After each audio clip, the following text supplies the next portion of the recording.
ప్రియులరా, ప్రభునామములో మీ అందరికీ నా హృదయపూర్వక వందనాలు తెలియజేయుచున్నాను. విశ్రాంతి దినపు ఆరాధన, పరిశుద్ధ దినపు ఆరాధనలో ప్రతి ఒక్కరు కూడా పాలు పంపులు పొందాలని హృదయపూర్వకముగా మీ యొక్క సమయమును ప్రత్యేకముగా ఈ యొక్క వర్తమానం కొరకు వెచ్చించాలని ప్రేమతో మనవి చేయుచున్నాను. ప్రార్థన చేసుకుందా, ప్రార్థన పూర్వకముగా ఆరాధనలో కొనసాగుదాం. కృపగల తండ్రి, దయగల మా రక్షక, మీ పరిశుద్ధ పాదములకు వందనాలు, స్తుతులు, స్తోత్రాలు చెల్లిస్తూ ప్రార్థన చేయించున్నాను. గడిచిన వారమంతా మీ ఉచితమైన కృపతో కాచి కాపాడి తండ్రి, పరిశుద్ధ దినములో ప్రవేశపెట్టిన దేవా, మీకు స్తోత్రములు చెల్లిస్తూ వందనాలు చెల్లిస్తూ ప్రార్థన చేయించున్నాను. ప్రభువా తండ్రి, మీ బిడ్డలు హృదయపూర్వకముగా మీ సన్నిధిలో ఆరాధనలో కొనసాగడానికి ఈ రీతిగా సమకూర్చబడి ఉండగా ప్రతి బిడ్డ పైన కూడా మీ ఆత్మ వర్షమును కుమ్మరించి ప్రభువా పరిశుద్ధ దినపు ఆశీర్వాదములతో మీ బిడ్డలను నింపి ఎవరెవరు ఎటువంటి అవసరతలతో అక్కరలతో ఉన్నారో యేసు నామములో ప్రతి అవసరత, ప్రతి అక్కర తీర్చబడే కృపను దయచేసి ప్రభువా ఇప్పుడు పాటలలో మీరు తోడై ఉండండి. అలాగే వాక్య పరిచర్యలో కూడా మీరు తోడై ఉండి శ్రేష్టమైన దీవెన మా అందరికీ మీరు అనుగ్రహింపచేసి ప్రతి హృదయమును కూడా మీ ఆత్మ సంధించడానికి సహాయం చేయండి. నజరేయుడైన యేసు నామములో వేడుకొని ప్రార్థన చేసి బ్రతిమలాడి అడుగుచున్నాను తండ్రి, ఆమేన్. ఇప్పుడు ప్రత్యేకమైనటువంటి పాట విందాం. ఆ తదుపరి దేవుని యొక్క వర్తమానంలోనికి సాగిపోదాం.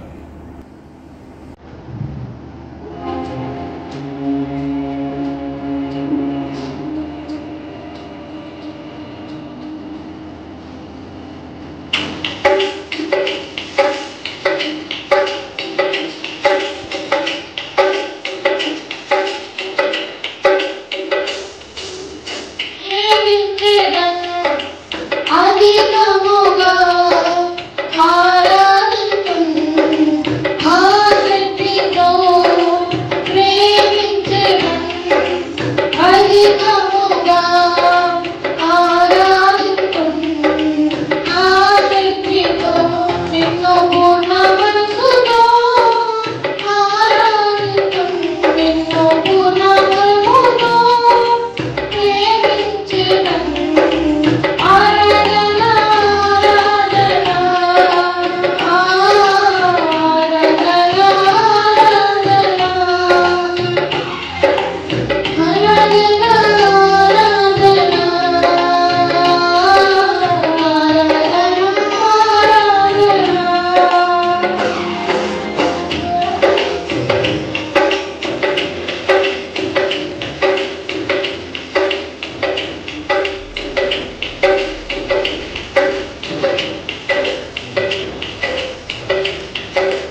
గ్రంథంలో నుండి మార్కు సువార్త 8వ అధ్యాయం 34వ వచనంలో వ్రాయబడిన మాటను మనం ధ్యానం చేసుకుందాం. ప్రియులారా, నన్ను వెంబడింప కోరువాడు తన్ను ఉపేక్షించుకొని తన సిలువను ఎత్తుకొని నన్ను వెంబడించాలి.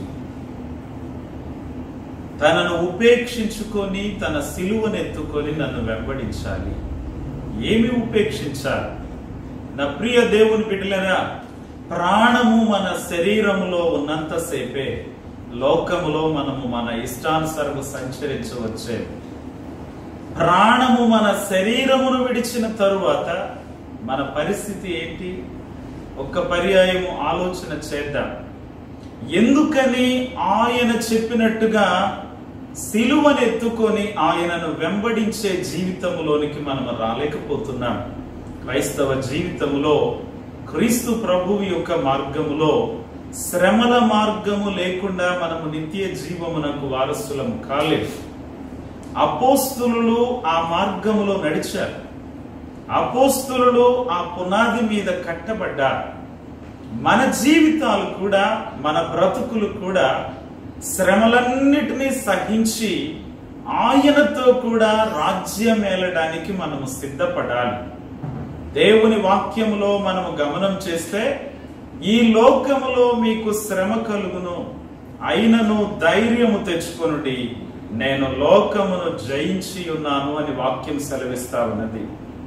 జయించినటువంటి ప్రభువు ఎన్ని శ్రమలకు ఓర్చి శ్రమల మార్గము గుండా నడిచి ఆయన సహించి ఏలుబడి చేసే పరిస్థితిలోకి అడుగుపెట్టారు.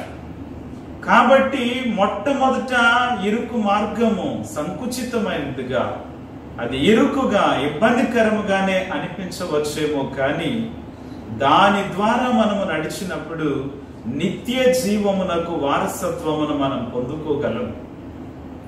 అలాగే విశాలమైన మార్గము, అది చూడడానికి చాలా విశాలమైనదిగా, ఆ మార్గమున పోవువారు అనేకులని కూడా వాక్యం సెలవిస్తా ఉన్నది. అనేకులు పోవచ్చు ఉన్నారు, కానీ ఆ మార్గములో తుదకు అది మరణమునకు త్రోవ తీస్తున్నట్టుగా, నాశనమునకు పోవు మార్గము వెడల్పును, ఆ దారి విశాలమునై ఉన్నది. మరి ఈ మార్గము, ఏ మార్గమును మనము కోరుకుంటున్నాం? చిన్న శ్రమ వస్తే క్రీస్తు ప్రభు యొక్క మార్గమును విడిచిపెట్టే మనసు వస్తున్నదేమో. చిన్న శోధన వస్తే ఈ యొక్క మార్గము నుండి వెనుదిరిగే మనసు వచ్చేస్తున్నదేమో. గమనం చేసుకుందాం. ఏ చిన్న చిన్న పరిస్థితులు బట్టి మనస్పర్ధ తెచ్చుకొని సంఘమును విడిచిపెట్టావో, ఏ చిన్న చిన్న పరిస్థితులలో మనస్సు చిన్నబుచ్చుకొని దైవజనునికి దూరం అయ్యావో జాగ్రత్తగా గమనం చేసుకుందాం. రుమేనియాలో ఒక చర్చిలో ఆరాధన జరుగుతూ ఉండగా కమ్యూనిస్టు వారు ఆ ఆలయమునకు వెలుపల ఒక దైవ గ్రంథమును దూరముగా పారవేసి ఆ ఆలయములో ఉన్న వారందరినీ కూడా వరుసలో వచ్చి ఆ దైవ గ్రంథము మీద ఉమ్మి వేసి దాటి వెళ్ళాలని చెప్పారట. అటువంటి పరిస్థితులలో చాలా మంది ఆ చర్చిలో నుండి బయటకు రావడం, వారి ప్రాణాలు రక్షించుకొనుట కొరకు, ఈ లోకములో ఉన్నటువంటి ఆ యొక్క వ్యర్థమైన కాలం కొరకు వారి ప్రాణాలను కాపాడుకోవడానికి వారు చెప్పినట్టుగా, సైనికులు చెప్పినట్టుగా ఉమ్మి వేసి ఆ దైవ గ్రంథము మీదుగా దాటి వెళ్ళిన పరిస్థితులు. అట్టి సందర్భములో ఒక యవనస్తురాలు ఆ చర్చిలో నుండి వెలుపలికి వచ్చి త్వరగా దైవ గ్రంథం దగ్గరకు పరుగెత్తుకొని వెళ్ళి ఆ దైవ గ్రంథమును తన హృదయానికి హత్తుకొని కన్నీళ్లతో చెప్పిందంట, ఇది నా ప్రాణప్రియుడు నా కొరకు వ్రాసినటువంటి ఉత్తరం, ఇది నా ప్రాణప్రియుడు నా కొరకు వ్రాసినటువంటి పుస్తకమని తన హృదయమునకు హత్తుకొనినప్పుడు సైనికులు ఎంత గర్జించినా, ఎంత వారించినా తన హృదయానికి హత్తుకున్న ఆ గ్రంథమును విడిచిపెట్టడానికి ఆమె ఇష్టపడలే. అట్టి పరిస్థితులలో ఆ సైనికులలో ఒకడు పదునైనటువంటి కత్తితో ఆమెను పొడిచి ఆమె ప్రాణము తీసినట్లుగా, యవనస్తురాలు క్రీస్తు ప్రభు కొరకు హతసాక్షి అయినట్టుగా, నా ప్రియ దేవుని బిడ్డలారా, జాగ్రత్తగా గమనం చేసుకుందాం. మన జీవితాలు ప్రభు కొరకు అంకితం చేసుకోవడానికి, మన బ్రతుకులు అట్టి శ్రమల మార్గము ఎదురైనప్పుడు ఆ శ్రమల మార్గములో ధైర్యముగా నడవడానికి మన జీవితాలు సిద్ధముగా ఉన్నాయా? గమనం చేద్దాం. యెషయా గ్రంథం 53వ అధ్యాయం 12వ వచనం ఏమి సెలవిస్తున్నదంటే, కావున గొప్పవారితో నేను అతనికి పాలు ఏర్పాటు చేస్తానని, గొప్ప వారితో కూర్చుండబెడతానని. అంతేకాదు యోహాను సువార్త 12వ అధ్యాయం 25వ వచనమును మనము చూసినట్లయితే, తన ప్రాణమును ప్రేమించువాడు దానిని పోగొట్టుకుంటాడంట. ఈ లోకములో తన ప్రాణమును ద్వేషించువాడు నిత్య జీవము కొరకు దానిని కాపాడుకొనును అని వాక్యం సెలవిస్తా ఉన్నది. ద్వేషించే వారిగా ఉన్నామా? ప్రేమించే వారిగా ఉన్నామా? క్రీస్తు ప్రభువు కొరకు ప్రాణాలను బలిగా అర్పించినటువంటి వారు ఉన్నారు. వారి జీవితాలను క్రీస్తు కొరకు పణముగా పెట్టిన వారు ఉన్నారు. వారి యొక్క ఆత్మలు బలిపీఠము క్రింద నుండి, నాదా సత్య స్వరూపి, ఎన్నాళ్ల మట్టుకు నీవు తీర్పు తీర్చకుండా ఉంటావు అని మొరపెట్టుచూ ఉండటాన్ని కూడా మనం చూడొచ్చు. కాబట్టి ప్రియులరా, ప్రేమించిన వారికి వాగ్దానము చేసిన నిత్య జీవమును మనము పొందుకోవడానికి ధైర్యముగా మనము ముందుకు సాగవలసిన వారమై ఉన్నాం. చూడండి, రుమేనియా ప్రాంతంలో మనం గమనం చేసినట్లయితే రిచర్డ్ వురంబ్రాండ్ దేవుని ఆలయమునకు సిద్ధపడి వెళ్ళుచూ ఉండగా 1948లో ఫిబ్రవరి 26న అరెస్ట్ చేయబడ్డాడట.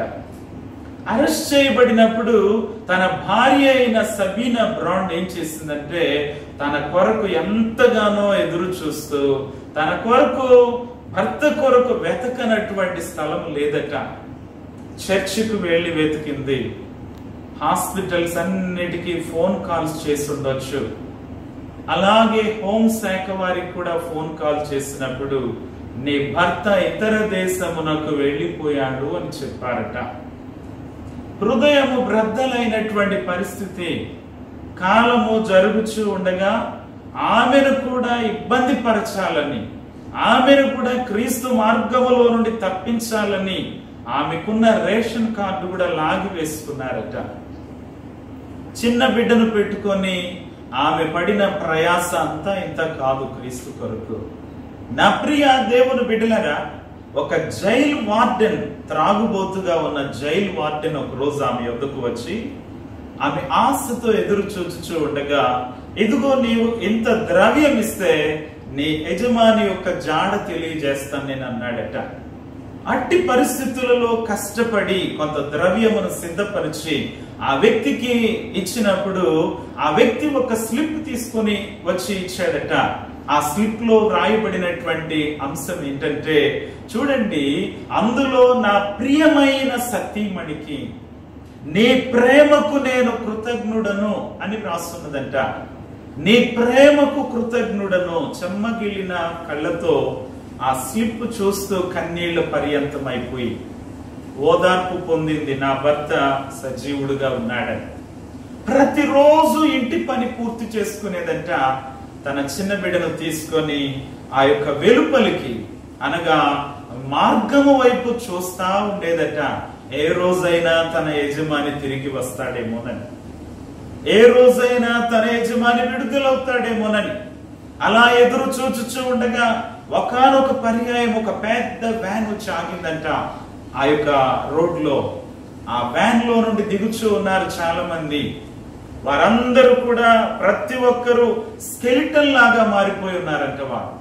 వారి పరిస్థితి చూస్తే అస్థి పంజరాలు దిగుతున్నట్టుగా అనిపించినాయంట వ్యాన్ లో నుండి. అట్టి సందర్భములో వారిలో తన యజమాని ఉంటాడేమోనని ఆతురతతో, ఆశతో వెళ్లి చూసిందట. కానీ అందరూ విడుదలై దిగి వచ్చారు. కానీ తన యజమాని రిచర్డ్ వురంబ్రాండ్ మాత్రము వారిలో నుండి దిగి కనబడలే. అయితే ప్రియులరా, ఆశతో వారి యొద్దకు వెళ్లి అక్కడ పరిస్థితులన్నిటినీ అడిగి తెలుసుకున్నప్పుడు హృదయ విదారకమైనటువంటి పరిస్థితులు, వారు చెప్పిన వాటికి ఎంతో గుండె బ్రద్దలైపోయి కన్నీళ్ల పర్యంతం అయిపోయి. అందుకే దేవుని వాక్యం ఒక మాట సెలవిస్తా ఉన్నది.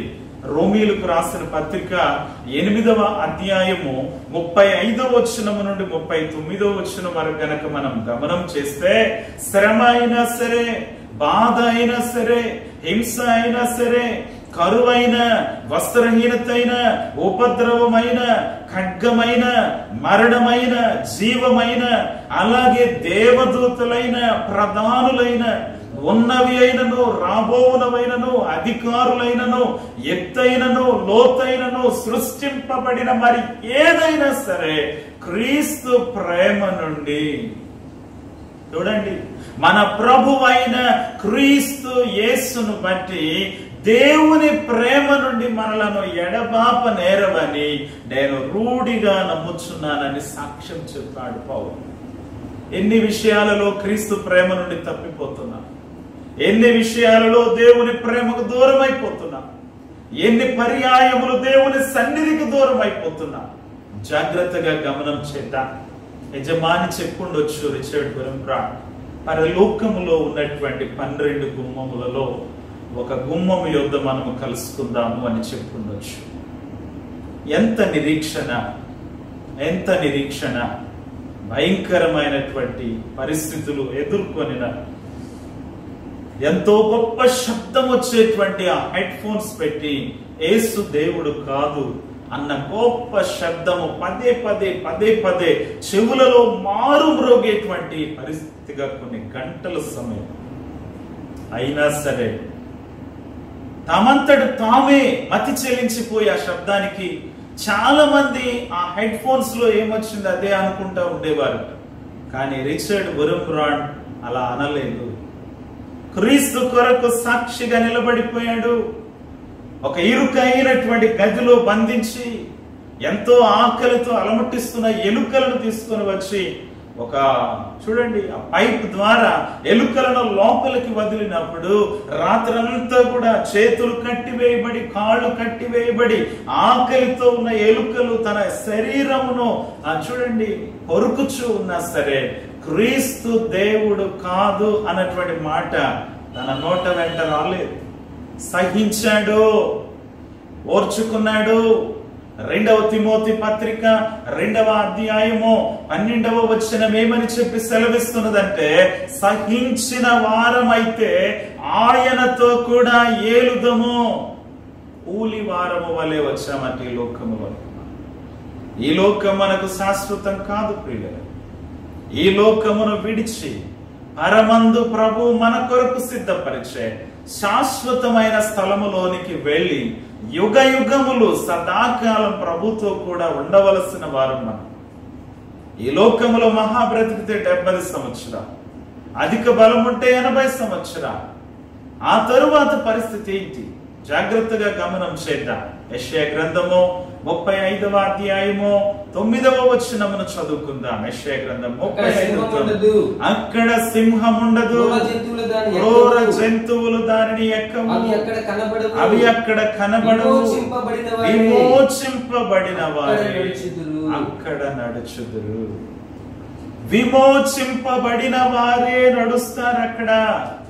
అక్కడ సింహం ఉండదు, క్రూర జంతువు అక్కడ ఎక్కదంట. క్రూర జంతువులు ఎక్కవు, అవి అక్కడ కనబడవు. విమోచింపబడిన వారు, ఆయన రక్తము చేత కొనబడిన వారు, ఆయన పరిశుద్ధాత్మ చేత ముద్రింపబడిన వారు ఆయన సిద్ధపరిచిన రాజ్యములో ఉంటారు.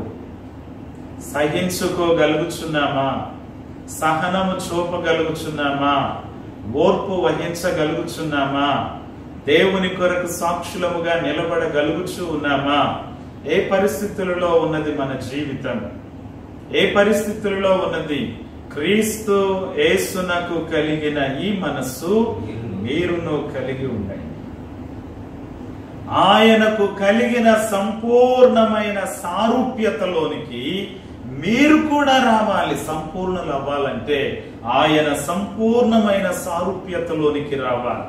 ఫిలిప్పీ పత్రికలో 2వ అధ్యాయము 8వ వచనములో మనము చూస్తున్నట్లయితే, మరియు ఆయన ఆకారమందు మనుష్యుడుగా కనబడి మరణము పొందునంతగా, అనగా శిలువ మరణము పొందునంతగా విధేయత చూపిన వాడై తన్ను తాను తగ్గించుకునేను. ఆకారమందు మనుష్యుడుగా కనబడ్డాడు, మరణము పొందునంతగా, శిలువ మరణము పొందునంతగా విధేయత చూపించి తనను తాను తగ్గించుకున్నాడు. అలాంటి తగ్గింపు మనలో ఉండాలని దేవుని యొక్క వాక్యం కోరుకుంటున్నది. ఇటువంటి తగ్గింపును మన కుటుంబములలో, మన జీవితాలలో, దేవుడు మనకిచ్చిన ద్రాక్షవనము లాంటి సంఘములలో, కుటుంబములలో అట్టి తగ్గింపును మనము కలిగి ఉండగలుగుచున్నామా? మత్తయి సువార్తలో 11వ అధ్యాయము 29వ వచనం ఏమంటున్నదంటే, నేను సాత్వికుడను, దీన మనస్సు గలవాడను గనుక మీ మీద నా కాడి ఎత్తుకొని నా యొద్ద నేర్చుకొనుడి, అప్పుడు మీ ప్రాణములకు విశ్రాంతి కలుగుతుంది. కాబట్టి ప్రియులారా, ఆయన కాడి ఎత్తుకొని మన ప్రాణములకు విశ్రాంతి కలగాలంటే ఆయన నడిచిన మార్గంలో మనము కూడా నడవడానికి సిద్ధపడవలసిన వారమై ఉన్నాం. అదే మార్గములో మత్తయి నడిచాడు. ఇథియోపియాలో శిరచ్ఛేదనం చేయబడడానికి అతడు ఇష్టపడ్డాడు, వెనకంజ వేయలేదు. భర్తమై నడిచాడు అదే మార్గములో. సజీవంగా ఉండగానే చర్మము ఒలిపించారట. టర్కీ దేశంలో అల్లాడుచు మృతి పొందాడంట అతడు. మార్కు అదే మార్గములో రథము వెనుక కట్టి ఈడ్చారంట రోమా ప్రజలు. నా ప్రియ దేవుని బిడ్డలారా, ఆంద్రయ నడిచాడు అదే మార్గములో. సిలువకు వేలాడదీయబడ్డాడు. అయితే సిలువకు వేలాడదీయబడి శ్రమ పడుతున్న ఆ మార్గములో ప్రయాణించుచున్న వారికి సువార్త ప్రకటిస్తూ ఆకలి దప్పిక చేత సొమ్మసిల్లి మరణించారట. యోహాను నూనె గంగాళములో పడద్రోయబడ్డాడు. అదే మార్గములో యాకోబు నడిచాడు. హేరోదు యొక్క ఖడ్గము చేత చంపబడ్డాడు. చిన్న యాకోబు అదే మార్గములో నడిచాడు. దేవాలయము యొక్క శిఖరము మీద నుండి త్రోయబడి చంపబడ్డాడు. లూకా నడిచాడు అదే మార్గములో, ఉరి తీయబడ్డాడు. సీమోను నడిచాడు, తలక్రిందులుగా సిలువ వేయబడ్డాడు. శిరచ్ఛేదనము చేయబడిన పౌలు. ఈ రీతిగా అంత మాత్రము చేత క్రైస్తవ్యము నశించిపోలేదండి. అంత మాత్రము చేత క్రీస్తు ప్రేమ అణగారిపోలేదు. ఇట్టి మూలరాయి అయిన క్రీస్తు ప్రభువు మీద మనము కట్టబడాలి. ఎఫెసీ పత్రిక 2వ అధ్యాయము 19వ వచనము నుండి చదువుదాం. ఎఫెసీ పత్రిక 2వ అధ్యాయము 19వ వచనము నుండి వ్రాయబడిన మాటను చదువుదాం. కాబట్టి మీరు ఇక మీదట పరజనులను పరదేశులనై ఉండక పరిశుద్ధులతో ఏక పట్టణస్థులను దేవుని ఇంటి వారునై ఉండారు. చూసారా, దేవుని ఇంటి వారును అయి ఉన్నారు. పరిశుద్ధులతో ఏక జనం అవ్వాలి మనం. కాబట్టి శ్రమ ఎదురైనా, కష్టం ఎదురైనా, కరువు ఎదురైనా, వస్త్రహీనత ఎదురైనా, ఉపద్రవం ఎదురైనా సహించిన వారమైతే ఆయనతో కూడా ఏలుతాం. ప్రార్థన చేస్తున్నాం. కృపగల తండ్రి, దయగల మా రక్షక, మీ పరిశుద్ధ పాదములకు వందనాలు, స్తుతులు, స్తోత్రాలు చెల్లిస్తూ ప్రార్థన చేయించున్న సహించే మనస్సు మాకు దయచేయి. ఓర్చుకునే గుణమును దయచేయి. మిమ్మల్ని హత్తుకునే మనస్సు దయచేయి. ఏ పరిస్థితులు ఎదురైనా మిమ్మలను విడువక మిమ్మలను హత్తుకొని బ్రతికే మనస్సు మాకిచ్చి ధైర్యము తెచ్చుకొని మిమ్మల్ని స్తుతించే బిడ్డలుగా మమ్మల్ని సిద్ధపరచండి. మీ దక్షిణ హస్తము తోడు మాకు అనుగ్రహింపచేయి. ఈ వర్తమానము విన్న ప్రతి బిడ్డను కూడా మీరు దర్శించి మీ నిమిత్తమై ఓర్చుకునేటువంటి వారిగా, సహించుకునే వారిగా, క్రీస్తు యేసునకు కలిగిన ఈ మనస్సు మీరును కలిగి ఉండండి అన్న వాగ్దానం, ఆ మాటను నెరవేర్చేటువంటి బిడ్డలముగా మమ్మలను సిద్ధపరిచి ప్రభువా, ఈ వర్తమానము విన్న ప్రతి బిడ్డ యొక్క మనస్సుకు నెమ్మది దాయిచేయి, సమాధానము దాయిచేయి. కుడికి ఎడమకు తిరుగక ప్రభువా, మీ వైపు తేరు చూచే కన్నులు కలిగి ఉండి ధైర్యము తెచ్చుకొని ప్రభువా, అంత్య దినము వరకు, మరణము వరకు నమ్మకముగా జీవించే మనస్సు మాకు దాయిచేయి. రోగులను ముట్టి స్వస్థపరచండి. ఎవరెవరు ప్రభువా తండ్రి శ్రమలో ఉన్నారో అట్టి శ్రమల నుంచి విడుదల దాయిచేయి. మీ బిడ్డల కోరికను సిద్ధింపచేసి ఆలోచన యావత్తును సఫలపరచండి. గర్భఫలము లేని వారిని జ్ఞాపకం చేసుకోండి. వారికి కూడా తండ్రి వారి కోరికను ప్రభువా మీరు సఫలపరచమని ప్రార్థన చేస్తున్నాను. అన్నాను జ్ఞాపకం చేసుకున్నట్టుగా, లేయాను జ్ఞాపకం చేసుకున్నట్టుగా, రాహేలును జ్ఞాపకం చేసుకున్నట్టుగా మీ నామములో ప్రభువా మీ బిడ్డలను జ్ఞాపకం చేసుకొని గొప్ప కార్యములు జరుగుటకు సహాయం చేసి ప్రతి బిడ్డ యొక్క హృదయ వాంఛను తీర్చిపెట్టి మీ రెక్కల నీడ కింద సురక్షితంగా భద్రపరచుందని నజరేయుడైన యేసు నామములో వేడుకొని ప్రార్థన చేసి బ్రతిమలాడి అడుగుచున్నాను తండ్రి. మన తండ్రి అయిన దేవుని ప్రేమ, కుమారుడైన క్రీస్తు ప్రభు యొక్క కృప, పరిశుద్ధాత్మ యొక్క అన్యోన్య సహవాసం ఇప్పుడు ఎల్లప్పుడూ సదాకాలం యుగ యుగములు తరతరములు మనందరికీ తోడై నడిపించి కాపాడి రక్షించునుగాక. ఆమేన్. మీ అందరికీ హృదయపూర్వక వందనాలు తెలియజేస్తున్నాను.